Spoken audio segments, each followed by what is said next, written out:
بلنا بلنا بلنا تعبان من زمان يا ربنا تعالي شوف أيانا بلنا ما مرتا سودان مجاجة ما فيرا علينا. Getting into Sudan was really difficult. We had to fly to London and wait at the Sudanese embassy. Our contact in Sudan had talked to the ambassador, and so the ambassador had talked to some minister that, you know, our contact's father was friends with. So we're waiting, and I'm like, there's no way this is gonna happen. And at the 11th hour, we got the visa. They said okay, got on a plane, and then flew from there to Khartoum. And the minute you get off the plane, you're like, what's happening here? Because everyone's in djellaba, everyone's got turbans. There's no foreign people there. There's no white people there. It's like a very deserty airport, very empty, very hot. I mean, it's in the Sahara. Lots of security, lots of different, you know, there's the police, there's the army, there's the secret police, there's this, there's that. We talked to our fixer, and she said, oh, by the way, you might get all of your camera gear confiscated and thrown in jail, but don't worry, I'll get you out. So we were terrified the minute we got there that we were going to get everything taken away from us. But when we went through, it was 4 a.m, so they were just sort of tired and bored, so they just said, okay, well, go through. They never checked our bags, which was fantastic. We've been told that we should get some djellaba, so that we fit in a little bit more and we don't cause so much consternation. The minute we get out of the car here, we're the focus of a lot of attention, because they don't get a lot of foreigners here and they're suspicious of foreigners. My pink Irish face is not going to do much in a djellaba, but we're going to give it a shot, and you know, we're going to check out the market. It's not as tight as I thought it would be. Am I fitting in?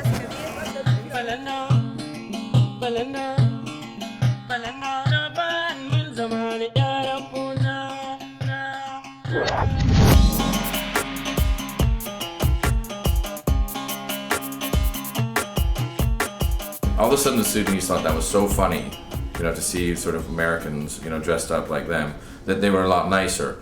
When we went to get the press credentials, we met the Secretary General of the Ministry of Information, and he was dressed in the exact same tribal garb. I just grabbed some stuff, but we had dressed in the exact same tribal garb. So he loved me and said, oh, you know, great, you should go to my friend the Sheikh's place to see a madrasa. A madrasa is a religious school where you just learn the Quran. Pakistani madrasas where the Taliban came out of, which where a lot of terrorists come out of, and they're an ideological training ground for terrorists, etc., etc. So Sudan, which is incredibly closed towards Western media, and then a Sudanese madrasa of children who have been orphaned by the Darfur conflict, is a huge coup.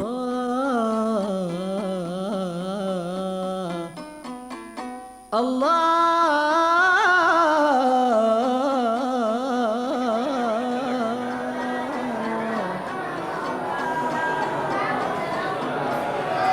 lot of the kids from Darfur come here and they get put up by the Sheikh and they just learn the Quran.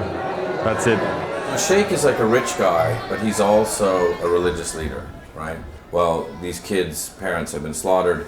He brings them and feeds them and clothes them if they learn the Quran. Just the Quran. There's no geography, there's no mathematics, there's no foreign languages, there's no nothing.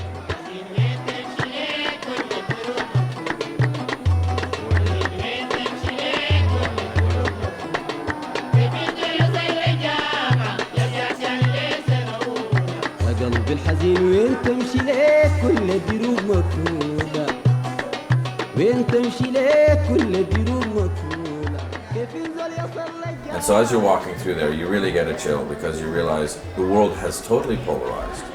And there is Muslim world, non-Muslim world, the rich world, the poor world.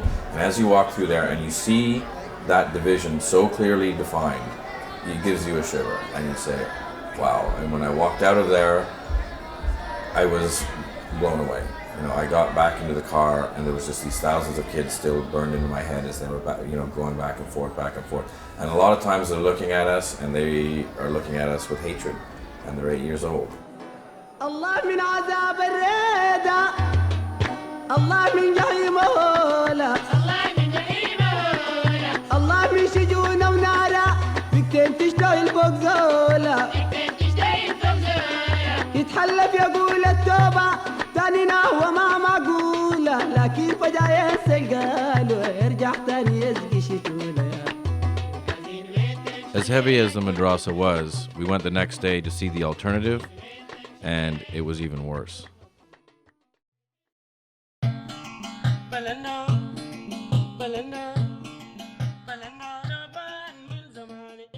We're here with the Lost Boys who have been displaced by the war in the south and in Darfur.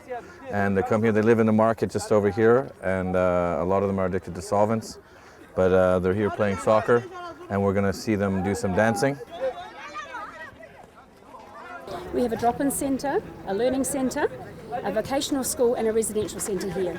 And what are they set up to do exactly? The learning centre is set up to take kids off the street who have had no education or little education, to get them up to an age and stage where they can be re-enter the regular school system. And most of these kids are solvent addicts? The older boys that you see around here are living on the streets in the market, and they are addicted to solvent abuse, yes. How do they live? How do they get food? And they beg, they steal, they come here daily for food, they get a regular meal here. Apart from that, they just get what they can get from the market. Right. And they live here as well, some of them? Some of them do, 33 of them do, but the older boys that you're seeing in the soccer school, they live on the market. They work in the market.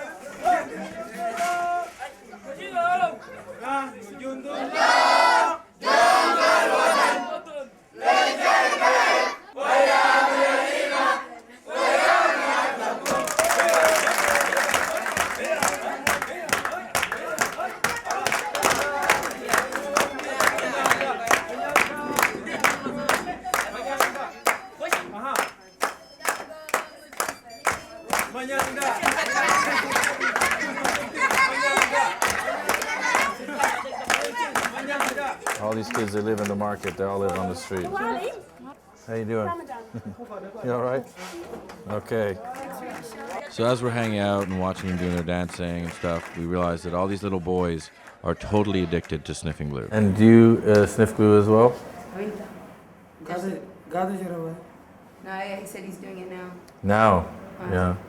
Said I do it because it balances my head. It makes me feel more calm. And what do you think about, here saying you shouldn't do glue? لكن حسب باربرا بتقول لك ما تشرب السيليسيون. He said he knows he shouldn't smoke it, and he knows that what Barbara's saying is right, but he gets worried and he gets stressed out when he doesn't do it, and he What is he worried about? القلق بتجي من وين ليه؟ مالك مقلق في شنو؟ بجي من اسود هنا غير شغال بس يصير. He said it's nothing really physical. It's nothing really, something in his life that's bothering him. It's more to do with, he feels like it's a physical thing. Like he can't breathe properly, he doesn't sleep well. If he goes like a day without sniffing, he stuck shaking. So does he know that he's addicted? انت عارف انه انت خلاص يعني ما بقدر اخليه كله. He says he's fully aware and he knows he's never going to leave it. Is he high right now? انت حاسه شارب صح؟ حاسس شربته والباقي دسيته برا. He said yeah, I just had some, the rest is outside. He just coughed glue into my face just the other day. He said he's not on glue. It's like he just coughed a whole model airplane on me right now. قال انت حاسه قحت السيليسيون في وشه حاسه دي لا ما جارب He's saying no, it's not me, I'm not. And everyone in the background saying yeah, you are. Well, I can smell it. He's coughing. Yeah, he knows because everyone's laughing at him. He's just trying to deny it. When you see kids, it's always the heaviest part because they've done nothing and whatever it is, land or greed or any kind of, it's usually money. And you see what the ramifications are, which are 4-year-old boys living in the street. We'd only been in Sudan a few days, and we'd already seen hundreds of displaced people and a lot of orphans and the lost boys, addicted to glue. And we wanted to go out and talk to people and see what they thought about what was happening, what was causing this.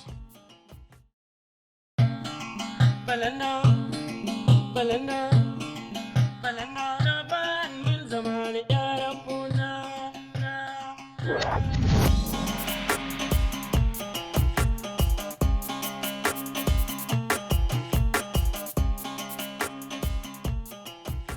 here in a displaced persons camp. 2 million people have been displaced from the war in Darfur, but also another 4 million from the war in the south. They come to places like this in the middle of the desert. A lot of the houses are made from wattle and daub, from manure, from hay, whatever they can find. They estimate around 300,000 people live here. And we're going to tour around and talk to the people from the south and from Darfur about what they've done. It's just so makeshift, and so it's like Star Wars.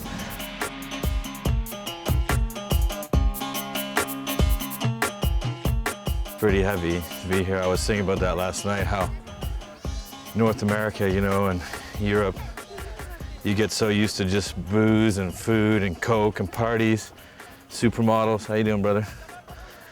And, you know, here it's like just water, you know, food. You're afraid to touch anything because you're worried of getting diseases.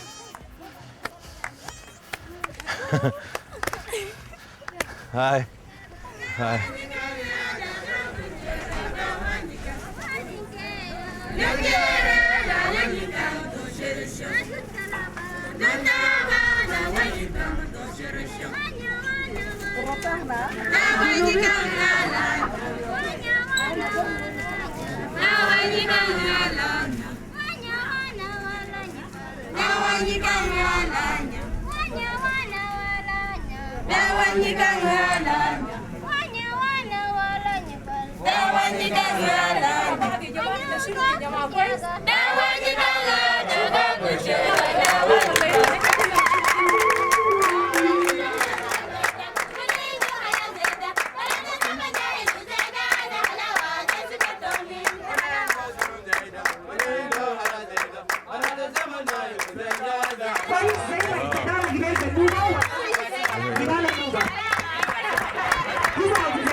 We hear in America that the conflict in Darfur is racial in nature, Arab on black.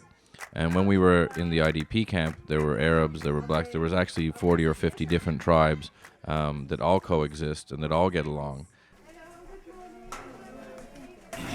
We have so far about 56 tribes living here. 56. And they are from the 25 states.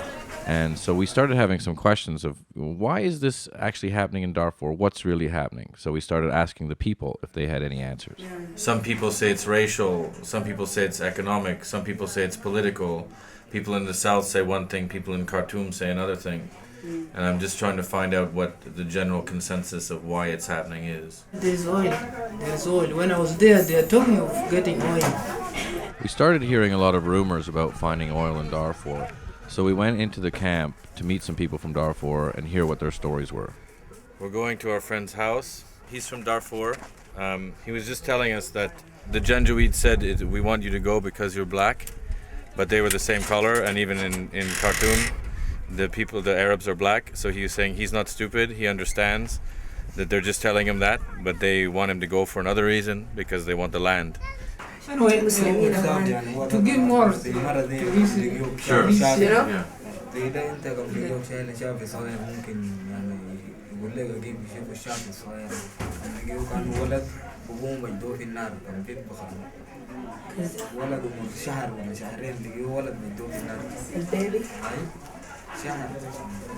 He had members of his family, young babies, thrown into fire. He had his fathers killed, his family was killed, and he was kicked out of his land.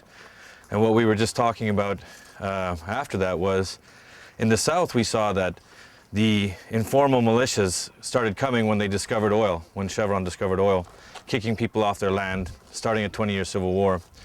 And now what's happened is they've just found oil in Darfur. And a lot of people say that the problem in Darfur is racial, but when we talk to a lot of people, they say we found oil in Darfur, then it became much more serious of a problem. They want the land for cattle, they want the land for oil. This is what's happening, and it already happened in the south. Everybody here knows it, but no one is reporting on that for some reason. So, after hearing about finding oil in Darfur and hearing that it was so similar to what had already happened down south, we decided to go to the Unity State where they first found oil and check out what had happened there.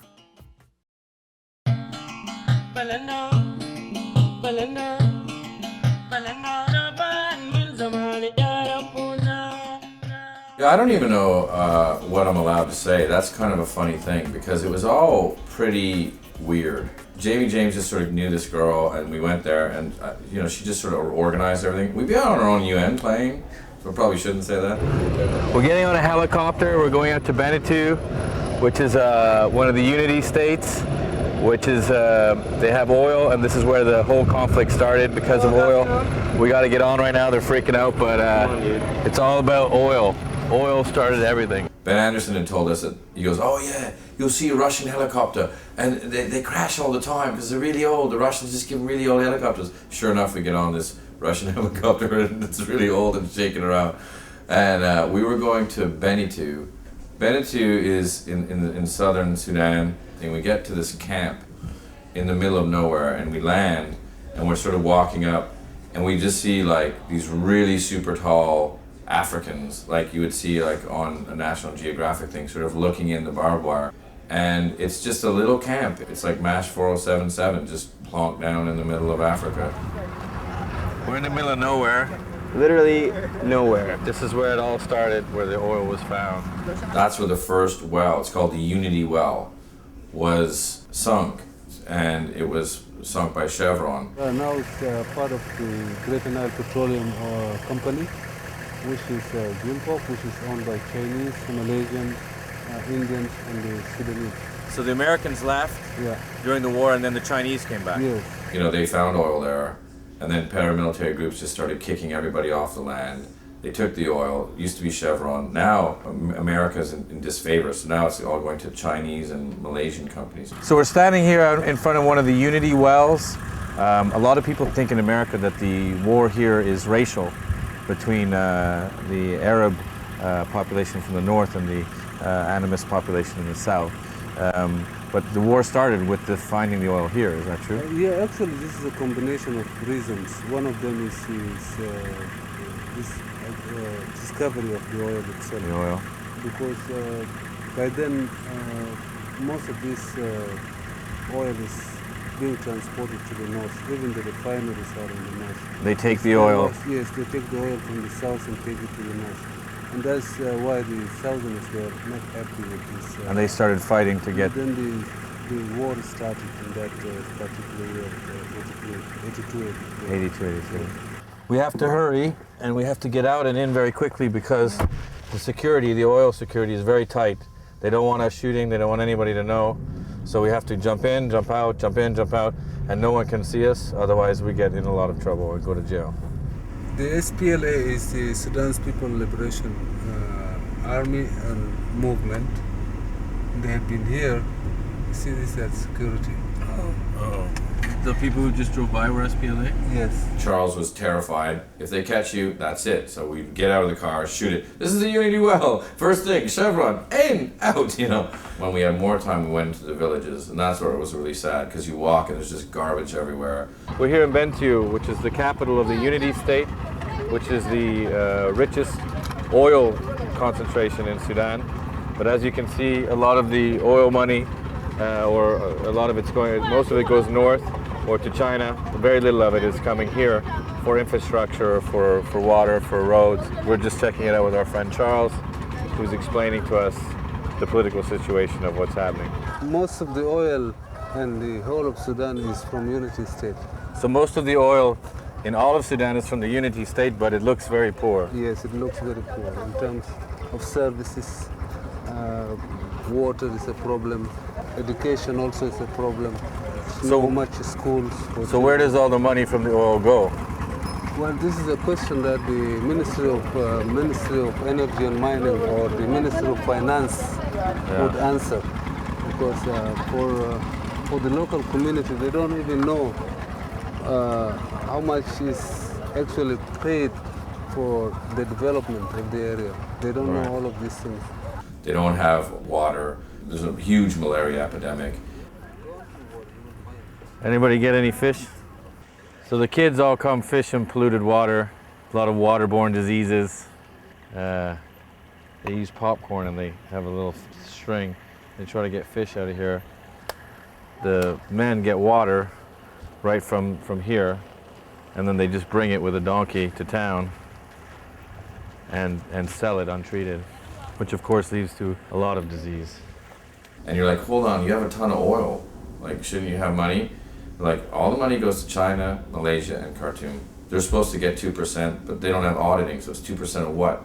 It seems like there is a portion of the 2%, as they call it, is being paid to the government. And the government, you know, it has so many problems. Yeah.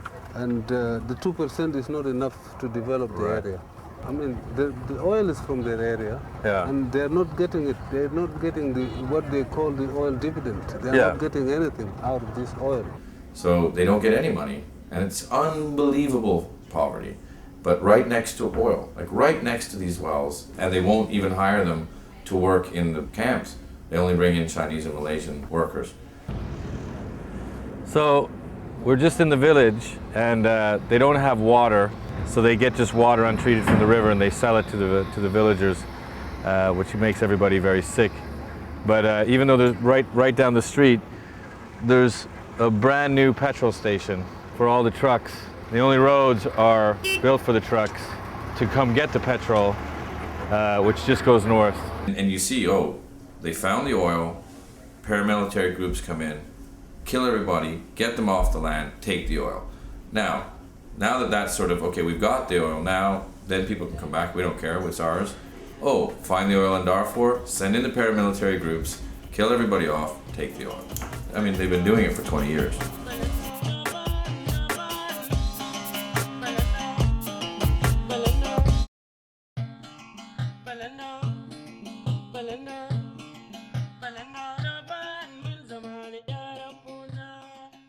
We were driving out to the pyramids, and as we were driving out, there was a huge refinery, Chinese refinery, in the middle of the desert. Khartoum really doesn't want you to know about oil, because what happened was, in the south, Chevron found oil.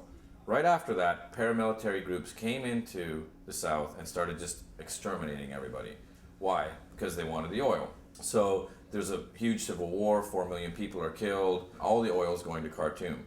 So the petro profits are going to Khartoum, and then they're buying weapons. Why are they buying weapons? Because they found oil in Darfur. But this is what starts and finishes the whole problem in Darfur, the whole problem in southern Sudan. It's all about the oil, and this is where they refine it right here. We're shooting literally for 2 minutes. In the middle of the Sahara, there's nothing near us. We're shooting this refinery, I'm saying, okay, it's all about oil, the war's about oil. Bang! Out of nowhere, this dude comes screaming up, grabs the camera right away, is about to take us into jail, got a gun. Thank God we had a Ministry of Information guy to say, no, wait. He took the camera back from the guy. As they were arguing, we went back into the truck, and then we just got out of there. Most of the time, they break your camera first, and then they let you explain. Other times, they don't just break the camera, they break your bones. They beat you up. We could have easily gone to jail. We were very, very lucky. When we finally got to the pyramids, I was so happy that I was giddy. I was giggling. I couldn't stop laughing. I was nearly in tears that we weren't rotting in a pit somewhere, because when they arrest you in Sudan, you go to jail, and you go to jail for life. No trial, no nothing. We had to drive 4 hours through the Sahara to get to these pyramids, and nobody's here. Surprise, surprise, in Sudan, you're not allowed to travel outside of Khartoum. No, it's been here for months. So there's just us and a camel guy. Yes, hello. Hello. How are you? Assalamu alaikum salam. These are the oldest pyramids in the world, apparently. I don't know. Hold on, let me start again. It's really hard to stay on up here. But these pyramids are older than the pyramids in Egypt. They're Nubian pyramids. And it sort of shows the state of affairs of tourism in Egypt versus tourism in Sudan, because the pyramids in Egypt is basically Disneyland, and here, as you can see, there's absolutely nobody.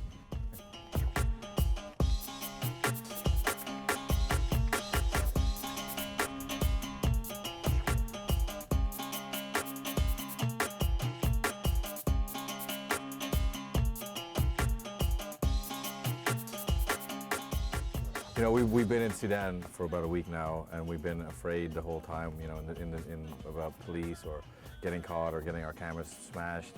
We couldn't really eat anything. Water was hard to get, clean water. We didn't sleep.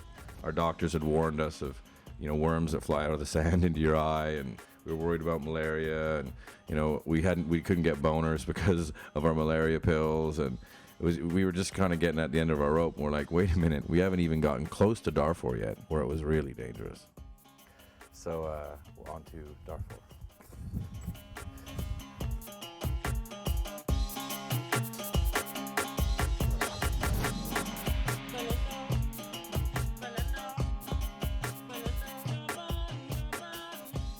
Flying into El Fasher, which is the political capital of Darfur, you see the effects of the conflict everywhere. First of all, we weren't even allowed into Darfur. They had made it illegal for any foreign press to go there. The airport was as far as the UN could take us. In fact, a National Geographic journalist and his crew had just been thrown in jail days before for sneaking into Darfur through Chad. When we arrived in El Fasher proper, we weren't allowed to shoot any footage because it was not only illegal to be there, but the town was filled with Janjaweed, Sudanese armed forces, and SLA. The SLA are the rebel militia headed by Mini Manawi, who we had just snuck into Darfur to interview. We're here in the headquarters of the SLF/M to meet Mini Manawi, who is now the fourth most powerful man in Sudan. He was the main guy fighting the Janjaweed, and the government has made a peace agreement with him. Manawi, because he fought the Janjaweed, is a hero to some, but others like Amnesty International accuse him of raping and killing civilians as recently as last July. So as I was rushed in to do the interview, I sat across from him, I looked in his face, and I was totally fucked up. And what do you think, I know that Al Jazeera reported that they found oil in Darfur, which is why there's a lot of these problems, because in the south, in the Unity State, they found oil, and then paramilitary groups came to clear people out. And now maybe they found oil in Darfur, and paramilitary groups like the Janjaweed are clearing people out. Do you know anything about that? I don't know, but I think everybody is thinking that the oil is, Darfur is get oil. But nobody can prove that the oil is, the capacity of the oil, and in the Pacific area, we cannot point the Pacific area, there is oil there. But absolutely, may you people know, you people, those who have got the satellite. I don't have a satellite myself.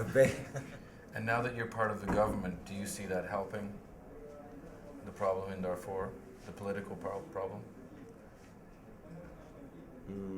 Not immediately, but we will try to do that. Not immediately. That is better now. We are seeing what they are doing. We are seeing what they are cooking, and also at the same time, still we are backing our people and talking to our people, and also we are addressing our people problem in the palace, which we were not being there. At the same time, even when we were fighting for peace.